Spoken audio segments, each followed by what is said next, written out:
This panel is proudly sponsored by The Clearing.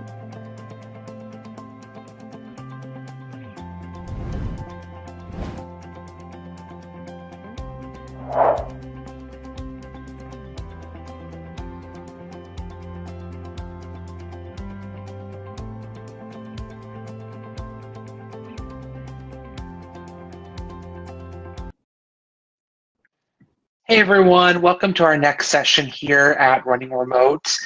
Because this is a stage 1 session, just a gentle reminder that if we've got any attendees that are speaking German or Spanish, this is one of the stages that we've got some translation services, so just feel free to click that translation tab. You'll be all set. This panel is being sponsored by The Clearing. The Clearing is a boutique professional services management consultancy that partners with top leaders as they address strategic and operational opportunities or risks in an intentional, time-bound, and human-centered way, inspired by the idea of creating clearings to tackle creative or critical challenges. Our panelists and our moderator today is Jason Miller. I'll let him take it from here, and I'll see you all in a bit. Thank you so much. Thanks so much, Mike. Really appreciate it. Hi, everyone, and thank you so much for joining us today from all over the globe. I'm so delighted to be with you and our esteemed panelists today. From thriving in the remote work era, wellness is not a luxury. It is an imperative for organizational performance. I'm Jason Miller and your moderator for today's discussion. I'm a director at The Clearing, a strategy and human capital consulting firm in Washington, D.C. I lead the development and delivery of our culture solution, and I'm an executive sponsor for our diversity, equity, inclusion, and access work. We've been in a global pandemic for over a year now, and we've all experienced it in different ways. Parenting from home, kids joining us on Zoom calls and feeling that there's a bit too much family time at this point. Increased productivity, increased stress and fatigue, depression, disconnectedness without that in-person human interaction, physical and mental fatigue from just not knowing how posture and our home workspace contribute to our well-being. And some haven't even begun to notice because they're too busy or, quite frankly, not taking good care of themselves. As organizations all over the world are thinking differently about their future working models, back in the office, work from home, some hybrid therein, we are all equally as focused on our individual teams and employees. Now more than ever, we are focused on their wellness, both emotionally and physically, their ability to feel connected and create new and different ways for them to feel supported and thrive in their organizations. As you can tell, I am passionate about advancing our collective work to create an inclusive culture with a focus on wellness and elevating collective performance. We are so lucky to have our incredibly talented leaders on our panel today to help us talk through this important topic with a focus on action and results. Please welcome our highly talented panelists, Nina HERSHER, CEO at Digital Wellness Institute; PRICELDA Sid, founder at Ergotherapy; Dee Sharma, CEO at Wellness Coach; and Michael KOENIG, COO at Time Doctor. Now, I'm about to bring each of them into the conversation so that we can hear their diverse perspectives that will advance wellness in our organizations and societies. I'm going to ask each panelist to introduce themselves with an opening question. Nina, we will start with you. Nina, please introduce yourself and why you're engaged around wellness as an imperative. Welcome, Nina. Thank you so much, Jason. It's a pleasure to be here today. Yeah, so I am I think that what's really come up for us this year is looking at the intersection of technology and wellness in so many different ways, especially as so many people are working from home, and really the lines between home and work are more blurred than ever before. And so we're thinking a lot about what remote and hybrid work means. And we're really acknowledging this is something that is a skill that we have to teach people and not something that we just inherently know. And so those are just a few of the reasons that I'm excited to be a part of this conversation and panel today. Thanks so much, Nina. PRICELDA. Oh, hello everyone. My name is PRICELDA Sid. I am just to tell you a little bit of my history. I'm actually an occupational therapist, and I started working in ergonomics after working at a workman's comp clinic and realizing how people's work habits end up leading to injury. More than ever before now, we're seeing how people's challenges with recognizing what's going on with their bodies really affects the way that they feel on a day-to-day basis. Especially working from home now, people have really let their guards down. When working, they are multitasking, taking care of children, they're caretakers, also working. And we're very productive working long hours, and it's really taking a toll on everyone. We're seeing all of these surveys come out with people complaining about back pain, neck pain, shoulder, and our workspaces have a lot to do with that. And this is why I'm here today, to talk a little bit more about that. So I'm very excited. Thanks so much, PRICELDA. Dee, welcome to the conversation. Thank you, Jason. Hey guys, I'm Dee. I'm one of the founders of a wellness coach. This is my 4th startup, and if you guys have worked with entrepreneurs or are an entrepreneur, you know that burnout is very real with founders. I've had burnout many times, depression, anxiety, and I took a year off after my last startup to really take care of myself.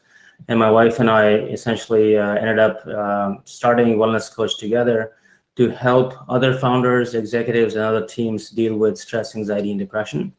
What's been the silver lining in this whole pandemic is, we're able to talk about it more openly. And I know we know somebody in our family or friends that's dealing with this right now. So, it's a very fortunate to be working on the solution side of this problem and helping people live a better life. Thanks so much, Dee. Welcome, Michael.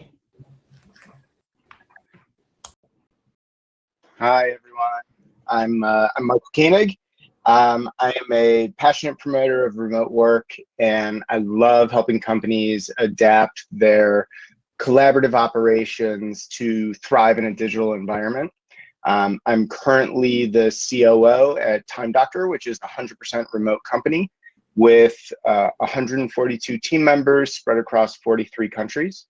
We are a work insights company dedicated to providing tools to help and empower remote and hybrid companies. Prior to Time Doctor, I spent 6 years very early on at Automatic, building and scaling their remote operations as well. In terms of wellness, I think it's probably safe to say that we're all kind of hanging on by a thread. There's a lot around remote wellness that I've learned the hard way over the past decade, especially as a leader. And while some of it's applicable during a pandemic, there's a lot that we can do. So anything that I can do to help someone else just kind of keep it together is a win. And while I don't always get it right, what wellness looks like for me is shutting down my office, forcing myself to step away, and then just kind of getting silly with my kiddos. So very happy to be here. Thank you so much, Michael. It's a pleasure to have all of you on the panel today. So I want to first start with emotional needs as it relates to wellness and remote work. And so according to a recent Harvard Business Review article, mental health has been called the second pandemic. The mental health implications of the global health crisis, political unrest, economic uncertainty, rising unemployment, social isolation, remote work, homeschooling, and so much more. Given that notion, I have a 2-part question, and Dee, I would like you to lead us in. How might you recommend equipping leaders to acknowledge the second pandemic?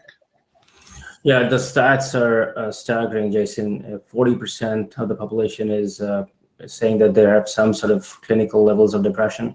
70% are saying they're extremely stressed, have anxiety issues. So first, we need to acknowledge, one of the things I learned being a meditator now for a few years is acceptance is where it starts. First, acknowledge that there is a problem. And for leaders to openly talk about it is actually where it starts. For me as a leader, I'm always talking about my own mental health issues. And what we've seen is more and more leaders are more open about it. You cannot drive change in your organization unless you as a leader is talking about it or encouraging others to feel comfortable talking about their mental health issues. And I think, it's really, it used this pandemic as an opportunity to open up, as an opportunity to build a culture that is, taking care of each other, and asking the question, how are you really doing? Not, how are you doing? And then just to switch to business, really take the time to understand how you really do. That's great, Dee. Thanks so much. Nina.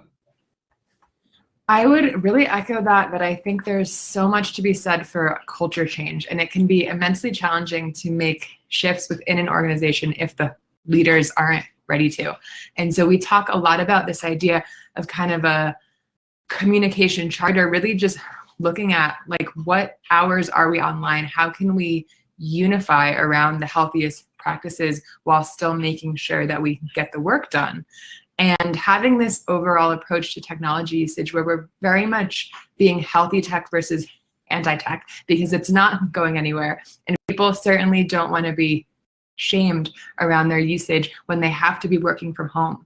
Right. So I think the conversation really becomes about how can we use technology to fuel versus fatigue us, and how can we really bring intention to our attention as we continue to either work from home or look at different hybrid models. And for every person, based on their company and their industry, this is going to look a little bit different.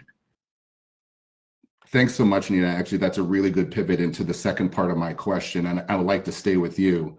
What tools and resources would you recommend they reference or make available for their team? So as you're thinking about healthy tech, what does that look like for a team or an individual?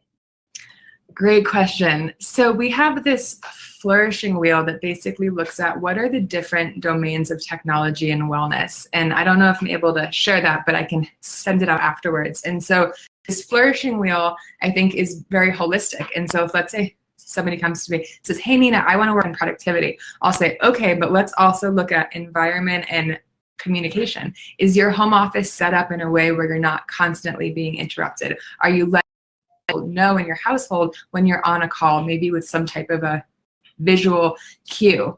And so there are a few different tools. We have a free ebook, but there's also a free survey at digitalflourishing.com that we're in the process of validating with our amazing research director, Sophie. And it's totally free. And basically you get a score in all of the different 8 areas of technology and wellness with actionable tips at the end, because it can be so overwhelming. And I think that wellness and remote work is going to show up for people differently. And so sometimes it's going to start with, oh, my kids have the problem. Oh, my husband is bringing his phone into our room. And so I think just acknowledging that everybody has a different entry point and really taking the time to connect with your employees. Thanks so much, Nina. And Michael, same second question for you. What tools and resources would you recommend to organizations, teams, individuals to help with the emotional needs of remote work? Yeah, it's really interesting. There's certainly tech opportunities, right, to create clarity, and but one of the things, just for leaders, I know most leaders have one-on-ones with their direct reports, right? Something that we should definitely do throughout the week. I think one of the things is being able to establish a rapport with your direct reports that kind of creates that space, that psychological safety, for them to really talk about what's up. And I think the best way to do that, and forgive me if someone had mentioned it here, is not diving straight into work. And there's a very simple question that you can ask that is pointed at that, and that is just, how's life, right? And you're allowing your direct reports to really have an opportunity to come in and say, you know what, it's really crazy right now. And then just recognizing as leaders, like, it's okay not to be okay, right? Yeah. And that's not a sign of weakness or anything like that. It's just like, this is life and it's crazy, right? So it's totally fine. And just as leaders, you need to create that space. You need to make it safe. Like, no one's on 100% of the time, all the time, It's just not possible. 100%. Thanks so much, Michael. I'm going to pivot us to the next question around physical needs. So the physical needs in the remote arena. So while considering the previous question around the imperative for emotional health and organizational resources, PRICELDA, how can organizations support their team's physical health and wellness in a remote work environment? That's a great question. You know, just to follow up on what Nina said and Michael said about getting intentional and not driving straight into work, a great thing that organizations could do for their teams is really teach their employees about ergonomics and what ergonomics really is. You'd be surprised how many people do not know what ergonomics is or how that affects your body every single day. The other day I had a client come to me and she's like, you know, my lower back's bad. I really want to make adjustments to my workspace. I just don't know how. Why don't we put together a workshop for my organization? And she took this to her VP as a proposal. And he said, what's ergonomics? Or I'll also have other organizations that assume that ergonomics is going to cost them thousands of dollars. It's all about chairs and desks. And it's not about that. Really what it is just teaching people and them themselves what around our environment can we make adjustments to, so that when we sit down and then all of a sudden we're distracted with emails and people visiting, how can we position ourselves so that we're not uncomfortable? Because over time, this discomfort leads to pain leads to injury, and we kind of know what could happen with that. And especially in the remote work environment, an organization can't necessarily control where an employee is going to work. An employee could go to an Airbnb, to a hotel, to a coffee shop. How can you equip your employees to be able to make adjustments that they need? Even lighting and noise. We know how it is if you're living in a crowded home and you have kids screaming, you know how that affects your body and that tension it creates. And then ultimately all of that snowballs into your posture and your physical health. So really giving employees those tools to be able to do those adjustments that they need for themselves is something that an organization can really do for their employees. That would be great. And PRICELDA, in your experience, are organizations and executives making that a priority now, or do you still think there's a gap between what knowledge they have and where they need to be to actually provide that environment for their employees? I think there's still a lot of lack of education on what ergonomics really is. And I still see a challenge with organizations providing assistance for their employees. And even when shelter in place started and organizations were giving employees all this money to purchase equipment, employees didn't always know what to buy. And there's so much misconceptions on what kind of equipment's good for you, what recommendations, because ultimately it's about your body and you're different than everyone else. And I still think that there's a disconnect with what's being provided to employees. Some companies were on the ball. They already had an ergonomics team on board and they did what they could. But also you still have the employee on the other end who might not necessarily even know that they need it. They're just uncomfortable, but they don't see it as a solution because they're not too sure what it is and how it could help them. So there's still some disconnect there. Understood. Okay, thank you very much. Nina, same question for you. How can organizations support their team's physical health and wellness in a remote work environment? Yeah, so I loved everything that was just said. I think we're seeing more and more organizations really providing a certain amount that employees can spend on really creating their home office. And so we are hoping that that becomes the norm where it's not happening already. But I think that those check-ins with your employees to see what's going on, and also general introspective practices. And so something that I encourage our clients to do is really to look at their morning and evening routines, because those are going to have an impact on our sleep and our whole day. And so even for myself, making such a small change as actually carving out half an hour in the morning, be unplugged, and to focus on my own self-care, to have my tea, to stretch, to come into my physical body before I jump right up into that cerebral plane, I think can be so powerful, because when we are plugged in for so we do lose track and we don't even realize that we're hungry or our neck is hurting. And so on the leadership front, I would absolutely look at policy around, you know, are you taking a break and telling your employees to also take a break? Are you showing that behavior that you want to see? And that's really the best place to start, because by empowering others, we're really going to see that ripple effect. Thanks so much, Nia. It makes so much sense. There's so much more education to happen across organizations, but there's good work being done. So that's great.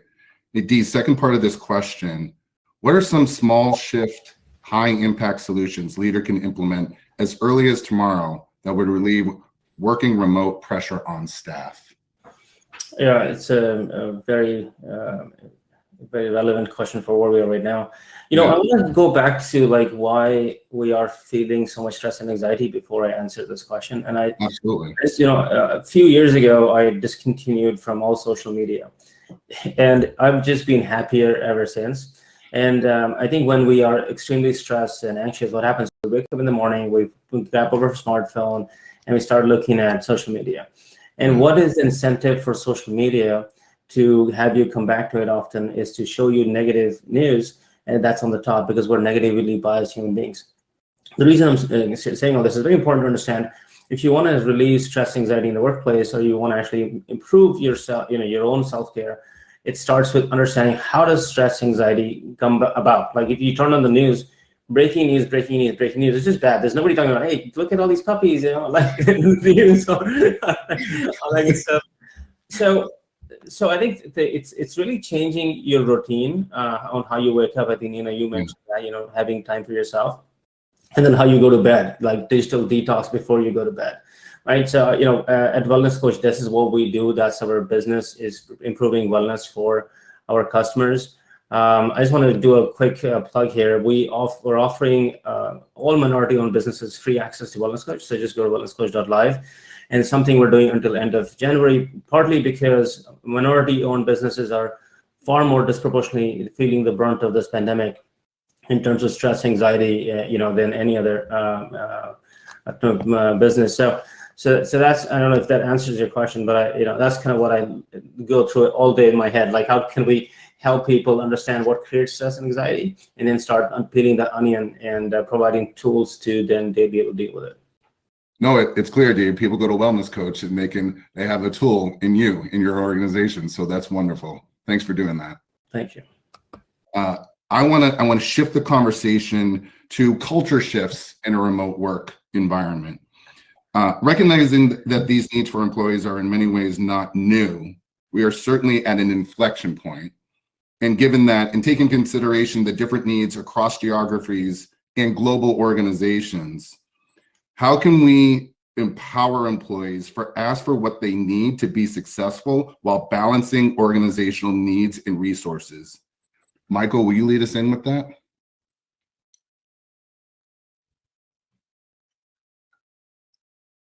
You got it. It's like my thing. There you go. It's definitely a challenge in a remote work environment across a lot of different geographies. While, you know, for US companies, it's relatively simple. Like, hey guys, hop on Amazon and, you know, go buy this, right? Here's a certain amount of money. We have a lot of employees and team members that are not within the US. We only have 13 people out of those 140 that are in the US. So the logistics around actually getting people what they need, just like in terms of products or whatever it may be for their home office, is quite significant. Some of it just comes down to you know, giving people any sort of monetary resources that they might need up front to go and purchase within their own area. But again, now we're limited to what's around. So like, I don't have a great answer for this. We're kind of cobbling together solutions. If there's anyone who's watching that maybe is like, oh, I got this figured out, like, definitely ping me. That'd be great. I'd love to chat. But in terms of like the psychological aspect, again, it's giving that space. And just being aware as leaders, right, that it's, again, I'm gonna keep coming back to this. It's okay not to be okay, right? And taking, you know, a mental health day, right, is not a bad thing. It doesn't mean that you're having a breakdown or anything like that. It's to prevent a breakdown, right? Yeah. So that's kind of, you know, if we can have just more awareness and understanding around that, I think that a lot of good can come from it. Thanks, Michael. Makes a lot of sense. So PRICELDA, I'm still thinking about that gap between where executives and organizations are, where they need to be in terms of their knowledge to make the right investment. So how would you recommend to empower employees to ask for what they need? Well, the best solution would be to first get employees to realize what it is that they need and what's going on with their bodies. It's kind of hard to get an employee to advocate for themselves and ask for the right tools, for example, for equipment. Right. If they don't necessarily know why it is that they're feeling uncomfortable, I find that a lot of people assume that it's because of I played soccer this weekend and that's why my body doesn't feel well. They're not really thinking that, hey, I sit here in front of my computer for 8 to 10 hours a day with my arms all the way up here typing, and now my wrists hurt, my neck hurt, and I'm stressed. Everything just overlaps with stress and physical. So I would really just say give them the tools so that they themselves could, for example, go through their workspace and what is it that's affecting me? Can this possibly be affecting me? And start asking for, hey, we could really use a workshop on this. It seems that I have a really crummy workspace and I shouldn't. That would be a great way to get employees to advocate for themselves. And like Nina was saying, it's just really taking a moment to not just jump into work, and during those small moments of mindfulness, even if it's every hour, even if it's once a day, and that's all you give yourself, to check in with your body also and just say, okay, what am I feeling? And start moving around. Where is this coming from? It's really helpful. Hey, sorry, Jason, one last thing. Back at Automatic, one of the things that we did was we actually brought in an ergonomics consultant, which PRICELDA talked about previously. And so his name was Jeff Meltzer, great guy out of Chicago. But I imagine, PRICELDA, this is something that you'd be all over, that you know, you're not going to give yourself your own plug, but if you as a company hire someone like PRICELDA to come in, talk with all the employees, view their workspace, and then she can start to make suggestions, and then you as a company can basically start to have like your own little like shopping cart that your employees can go through and, you know, select these different things. And then moving forward, whenever you have a new team member start, like just as part of their onboarding, it's like, you know, schedule a call with PRICELDA and let's get this worked out. Yeah, and that is something I do a lot for organizations, equipment recommendation lists based on their budget, because it comes down to how much a company wants to give to their employees as well. And you'd be surprised how I have some employees come to me thinking they need something very specific, and after I review their workspaces and talk to them about their work habits, it's just that they're sitting all day and they don't need a standing desk. Really, they just need to get up more. They didn't know that they had to. And these were cheap solutions. It's really that they just didn't know. Yeah, that's right. And I just want to call out to the entire audience. That was an unplanned plug, Michael to PRICELDA. So well done, team. Well done. You're really welcome. A quick pivot to our workplace inclusion boundaries. So what a lot of us experience in the pandemic is the conflation between work and home. It's the same.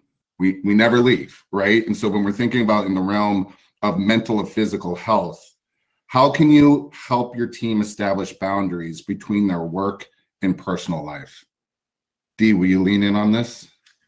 Yeah, of course. I mean, we have a special challenge because my wife is the co-founder. So we both, husband and wife, have this boundary to take care of every day. And, we've set pretty strict guidelines as leaders. You have to start with leadership. So we don't send any emails after 7 p.m. We don't work after 7 p.m. We don't send emails on weekends. We're not slacking the team. And, if somebody does send us an email, we don't respond. So we try to keep the leadership style. So we're not supposed to work late evenings or weekends. That's the number one thing. But then, on the other hand, there's all the benefits of being remote.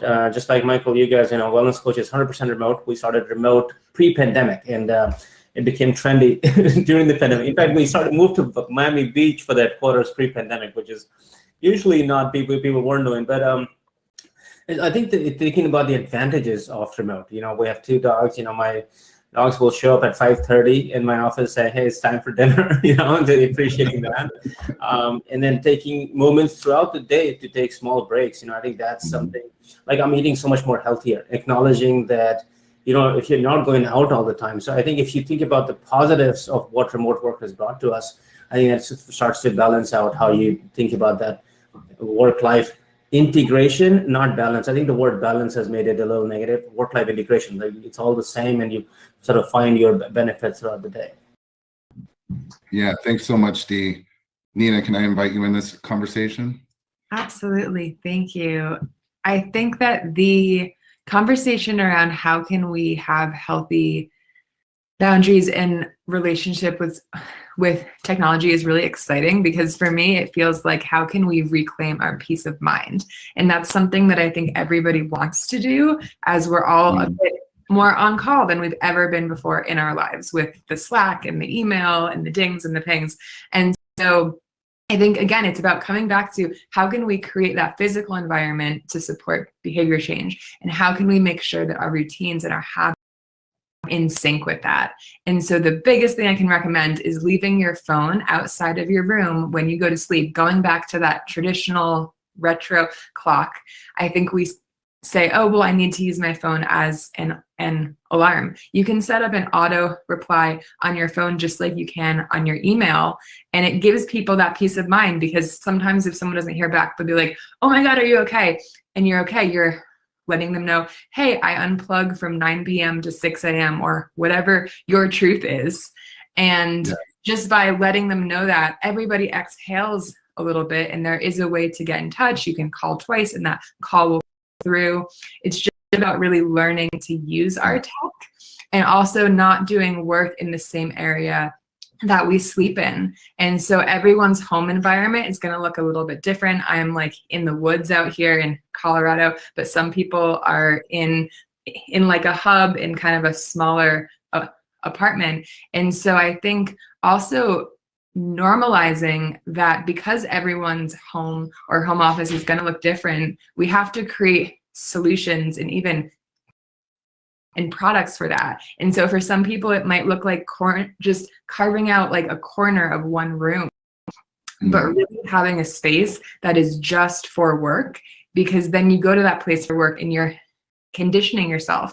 And then when you're logging off for the evening, or you're ending work for that chunk of time, you're moving to a different area of your home where you can effectively exhale. That does feel like home, and you're taking back some of that peace of mind that we might be struggling with right now. Yeah, thanks so much, Nina. And you like natural segue to our next question. So, Michael, I'm looking at you. I'm thinking about even my own calendar, and you have white space 4 weeks out. You have 1 week out. There's nothing in there. You might have a 15-minute window, but I'm going to get that time. And then so before you know it, your day has no free time, right? And it's the nature of, like, you're not going to and from client site. You're not going to and from the office. You're not taking a break for lunch. So what would you tell the audience? What can they do to turn off and disconnect when their home becomes their office space? Yeah, good question. It's tough. Like I said in the intro, I'm not perfect at this. I've set up a couple of things. The first is I have, like, in my calendar a break scheduled like midday, and that reminds me something as simple as like eat. And It's a real like, thing. it's, yeah, exactly. And it's like, I differentiate the color on my calendar, right? So it's like red, like this does not get moved ever. And then it's really just about enforcing it in myself. And then I Yeah. do the same thing. You know, even though I work a crazy amount, it's super important that we eat dinner as a family, for instance. So again, just like, yeah, it's kind of like personal life is bleeding over into my work calendar, but people know like, hey, Michael's not available during this time. And that's just kind of like, you have those like sacred chunks that you yourself have to hold, you have to hold yourself accountable to, and just be like, listen, I got to do this because my life cannot be only work. Sometimes it's really difficult though, to have those, to have that separation, especially throughout the day, right? We you know, some of us have kids at home, and it's like, we're trying to do everything, right? Yeah. We're trying to be full-time parents. We're trying to be teachers. We're trying to also do our full-time job, and having that, like that distinction that you maybe normally would in a normal year, it's not there anymore. So if your kids come in, one of the rules that I have with my team is like, no, you're not like trying to block your kids out or anything like that, like shoving their heads out of the way, right? Like it's the rule is, hey, bring your kids in. Who are they? Say hello, right? Let's meet them. You know, let's not ignore or pretend like they're not there and that we're all, you know, having, you know, a life. So it's also recognizing that you can't always have that shift, but as leaders, being okay to invite it in. And that may not sound healthy, but it's like those micro interactions where, you know, I don't have to worry about like stiff arming my kid so that, you know, she stays out of the camera frame. 100%. 100%. I couldn't agree more. I think that's one of my favorite moments when someone's making a really important statement and then the kid stumbles in like, can you tie my shoe, or can you make me a peanut butter and jelly? Sure, fine. Totally. It can also create a great like humanizing moment for your team that's like a good chuckle. And so I'll just share this one story because it's totally ridiculous. I have a 3-year-old, and I was leading an all company meeting, and she like came in to my office totally naked, right? And I had no idea. I see like up in the corner, because we were using Google Meet, that like everyone is like laughing. Well, I saw that everyone, and I looked up in the corner and I'm like, oh my gosh, there's this butt naked child, and I'm trying to like ignore it, right? Because I'm also leading a company meeting. And she walks over to the bookshelf there. She takes out The Godfather, looks at it, and is like, yeah, this is the one. And then just like turns around and just leaves. And like, yeah, it's embarrassing, right? Like this happens, but it was also just like a moment where like the company was kind of just included, right? It's just acknowledging that like, this is crazy. Like it's a crazy time. So Michael, please tell me you were recording that all company meeting. Tell me you were recording it. Yeah. You will have that for the rest of your life. Yeah. Yeah. I love it. I love it. For sure. So we've been talking a lot about some of the challenges with remote work, and how do we contribute to the mental, emotional, psychological wellness of folks. I want to pivot us to the benefits of remote work. You know, so I think about whether personally or the behaviors you've experienced in your colleagues or teams, what are the personal joys or benefits individuals are realizing from the ability to remote work? What are the gifts that 2020 gave the workforce? Nina, I'm going to start with you. Such a great question, because while we're talking about some of the challenges, there are so many joys, and that's actually one of the kind of exercises that we do with all of our classes is we say, okay, let's talk about the context. What are we even doing here? And we make a giant list of all of the joys and challenges, and then we look at it by geography and all of these different categories. And so I think on the joyous side of things, people feel very connected to their children, and that's just absolutely beautiful to witness. They're being able to have lunch with their significant other. There are moments of connection where you kind of get to be in touch throughout the day versus coming home and saying, here's my download. Happens, it's happening more in real time throughout the day. And that is so connective and so authentic. And I had a really interesting experience when COVID hit. We were at the conference in San Francisco, Wisdom, and the end of the conference got shut down. And we ended up having to basically move out of our house that weekend when everything was escalating so quickly. And we moved in with my in-laws, and we were with them for 2 months. And I said 2 months is enough because I want to keep on loving you. But in that 2 months, I did my absolute best to just say, you know what, this is really special time. And I have no privacy whatsoever, but this is so special. And we're never, ever going to have this again. So let's just enjoy it. So we would wake up, we would have coffee, we would take walks and get everybody more active. So I think on the relational front, as well as kind of the activity front, and there was almost this collective intention where people were like, how can I turn my home into a gym? How can I use my block for a workout? And to me, that was really the gift of this past year. Wonderful, Nina. Thanks so much for sharing. Dee, you were already starting to share this out preemptively a couple questions ago. Do you have any other any nuggets of the joys and the gifts that we've been given this past year? Yeah, you know, the reason my wife and I decided to keep Wellness Coach a complete remote company is because with the burnout that happened prior was all the travel that we were doing. You know, we had a company with offices in 10 countries, 22 offices in 10 countries, and it was a quite successful operation, but I was traveling to different time zones every day, every week. And I would remember I would come back home over the weekend. I would sleep 16 hours because I hadn't slept 3 to 4 hours every day. And you forget about these time zone changes. You know, just your East Coast, West Coast, 3 hours makes a huge difference. Now UK 8 hours, you know, it's your whole day, and then you gain time, lose time. Like I'm like, I was done with that. I'm like, you know what, I'm gonna work from home, and we're not gonna travel. If I travel, it'll be for personal visits, like, you know, enjoying, not for work. And you know, you travel for work, you know, running from one city to the other.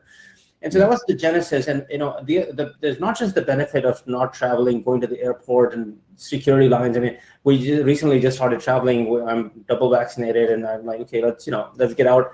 And I realized why I wasn't loving it in the first place, you know. And then the other benefit that I think, which I didn't think of, which is I think huge, is having a routine. And so what's happened now, we have a morning routine, we have an evening routine. We never had routines before because it was impossible with all the travel we were doing.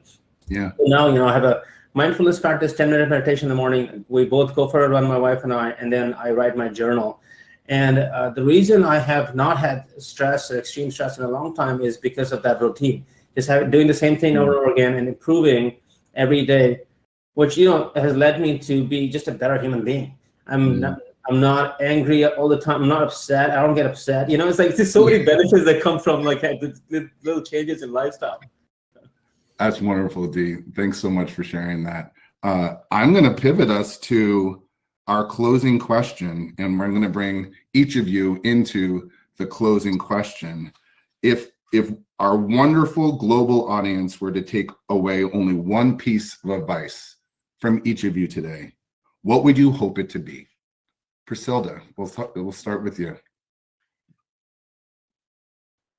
I would have to say is, if there's one thing you want to take away from this today, is to listen to your body. Our brains are meant to protect our bodies. We're survivors. We're going to survive. And our brain's always sending our muscles, our joints signals when something's not right, when you're feeling uncomfortable, when something's leading to some sort of injury, or even when you're stressed. It's sending us those messages, and we're just going and going every single day, working hours, and we're not paying attention to them. We're distracted, and it's making us it's not us very happy. So learn what are those signals for you and do something about it. Wonderful. Thanks so much. Michael.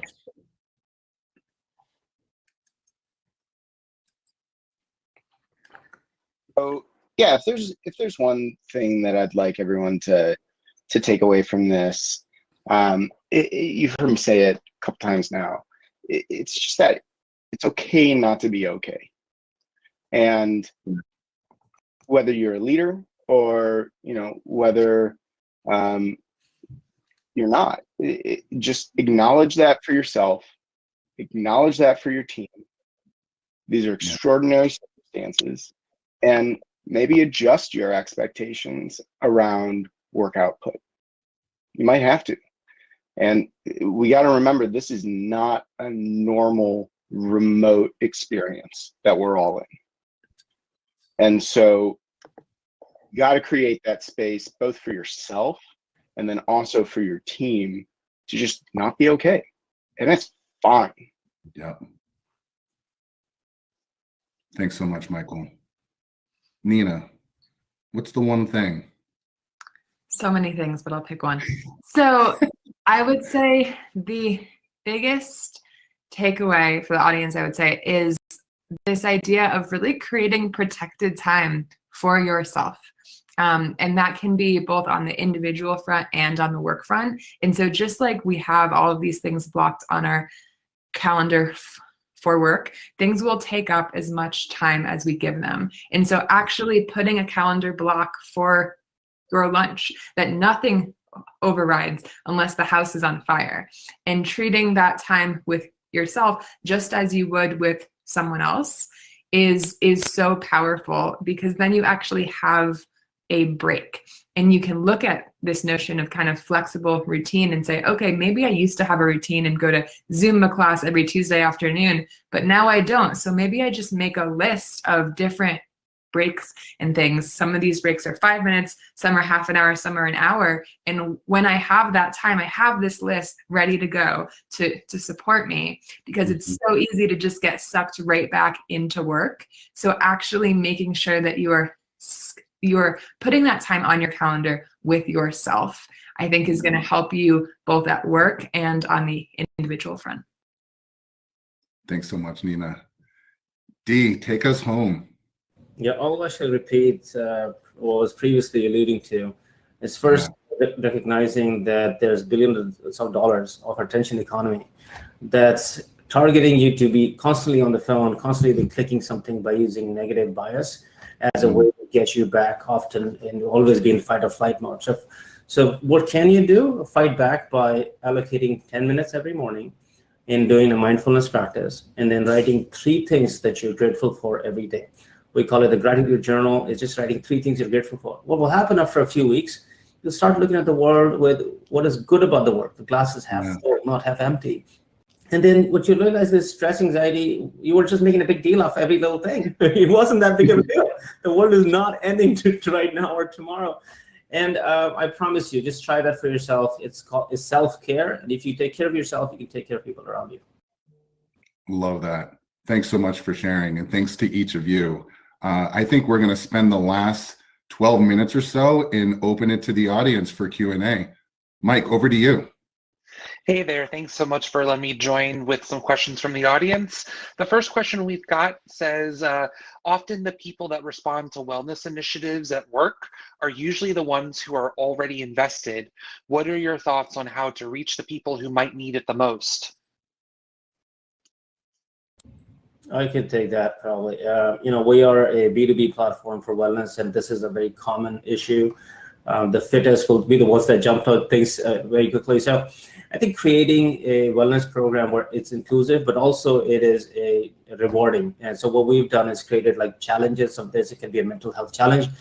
May is the mental health month. So you can launch a company-wide challenge, divide the company into teams, and then the winning team gets recognition across the company, and then there's rewards. That brings people that are not, they don't want to meditate or they don't want to do anything, that brings them together because they're doing it for their fellow team members. And I think that becomes like very encouraging. There's a lot of research and science around how team challenges are the way to get people together. We have a lot of stats and data to show that as well.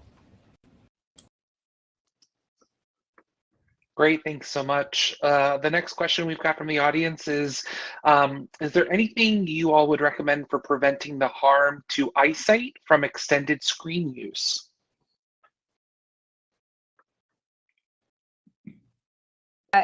I'd actually like to talk about that. I've been seeing a trend with blue glasses lately, and my husband actually just took a new job and they sent him blue glasses in his like startup kit. And what I find is that people are looking for a simple solution when really what you should be doing is just taking your eyes off of your digital devices, even if it's every hour. That's going to be the best way. And whether that's during that time when you're moving around, you're looking out the window, it's just 30 seconds. Really, the rule is 20-20-20, where for every 20 minutes, you look 20 feet away for 20 seconds to really help reduce that eye strain. It's not a simple solution like glasses. Keep working. It's really just look away from your screen for a little bit. It's the best solution. I'm happy to chime in as well. So we are seeing that, especially with Zoom and all of these different video conferencing platforms, part of the reason our eyes are getting so exhausted is this kind of eye contact that we're trying to make isn't natural. And so one of the other things that you can do is make sure that you have a real blinking practice. And that might sound weird because just like we breathe, we blink, right? Except when we're staring at a screen, sometimes we forget to blink. And so even just taking 2 minutes here, 1 minute there every single day and just blinking, you can go outside if that helps you. It's going to kind of help to revitalize your eyes and course correct what's been going on. That's great. Thanks so much. We've got a few more questions. Someone asked about if you've sought to package an ergonomically designed remote office theme for individuals based on the individual person likes, hobbies, interests, or ergonomic needs. Yes. Usually when I do an ergonomic assessment on a person, I'm asking them about their work, their habits while they work. For example, perfect example is people who are not feeling well and they assume they need a new chair or a standing desk. However, when you get down to it and you ask the person, do you stand often? They say no. So the solution is not necessarily a desk. It's going to be, okay, let's work on creating some time blocks in your calendar so that you could stand up, or whenever you're introducing a new task while you work, that's the time you're going to stand and really think about what's going on with your body. It is very tailored to the person because it's not just one simple solution for everyone. People need different options.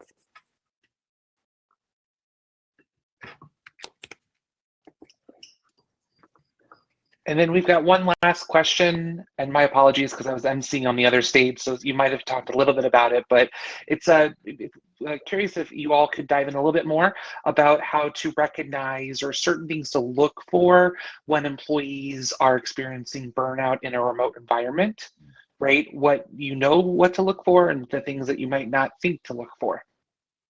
That's the last question. Thanks. I can speak a little to this. Yeah, we make some assumptions, right? If we see that people are not necessarily hitting deadlines, and they might normally do that, that's definitely a sign that there's something going on. And it's not like, let's come down hard on this person. It's just like, what's happening here? Another aspect, again, it comes down to the one-on-ones that you're having, and the opportunity to create that space to let people talk and say, what's going on within their life. They don't have to pretend like it's not happening. And then there are tools that you can use. For instance, like, I don't want to do the plug, but there are time tracking tools out there that can allow you to gauge your own time, but also kind of take a look at what else is going on. If someone's working, a crazy amount, that's not sustainable, right? And so you really have to kind of, keep an eye and make sure that people are held accountable to take care of themselves, just as you hold yourself accountable to do the same.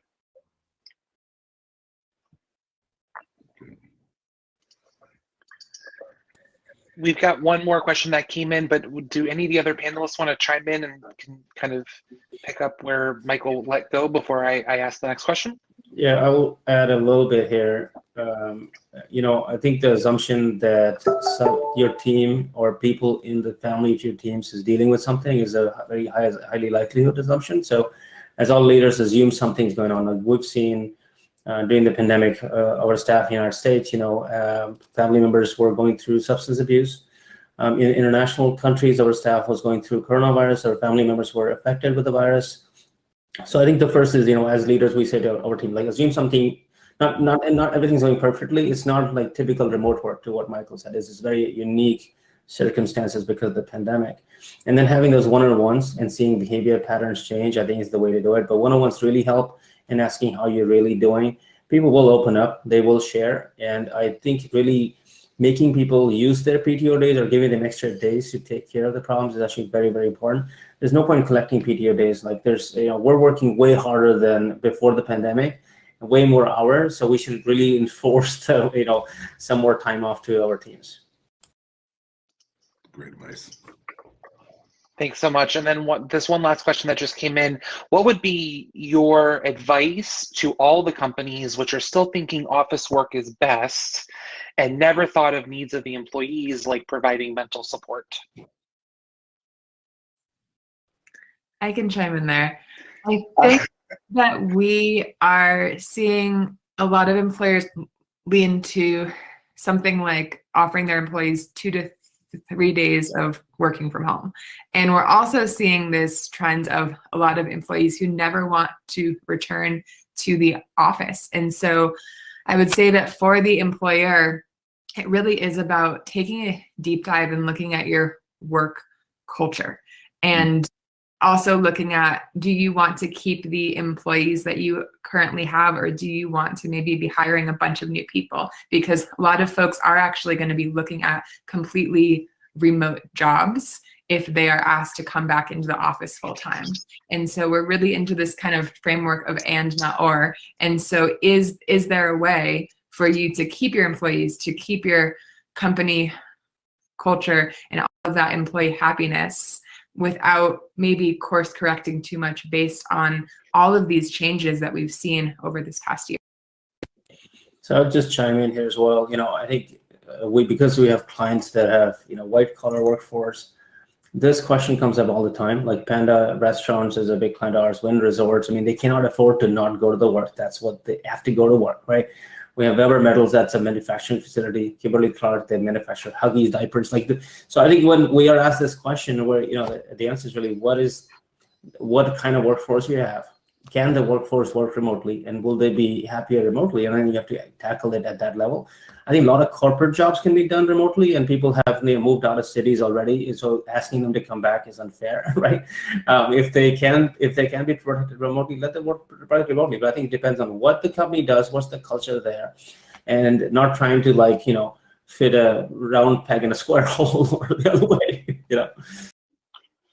Yeah, and to that point, I mean, there are a lot of benefits, and I've been kind of like singing this from, you know, the mountaintops for the past, you know, decade plus, but there are a lot of benefits for the company itself.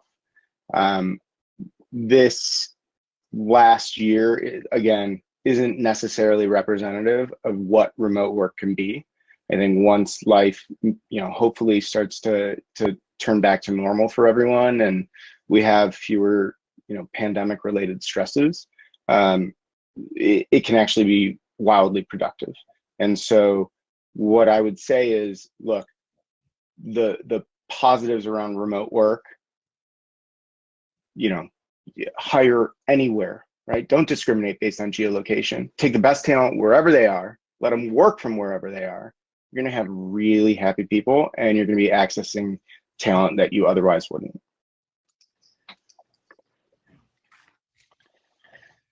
Jason, do you have any last minute thoughts you'd like to wrap up, kind of put a seal on it? We've got about a minute left. Yes, absolutely. I would love to thank our esteemed panelists, PRICELDA, Dee, Michael, and Nina. Thank you so much for being here, sharing your insights and expertise, giving people tactable and tangible tips on how to enact them tomorrow to create wellness in their environment. So thank you so much to all of you. Before we close, I also want to say that my company, The Clearing, also has a virtual booth. Please join us. Learn more about what we do in the market, specifically around our resilience approaches, which is very relevant to our conversation. And then finally, thank you to our global audience. Thank you for being in this critical conversation with us. Let's create real change in our organizations on a global scale. We can do this all together. So be well, be good, and thank you all. Appreciate it. Thank you.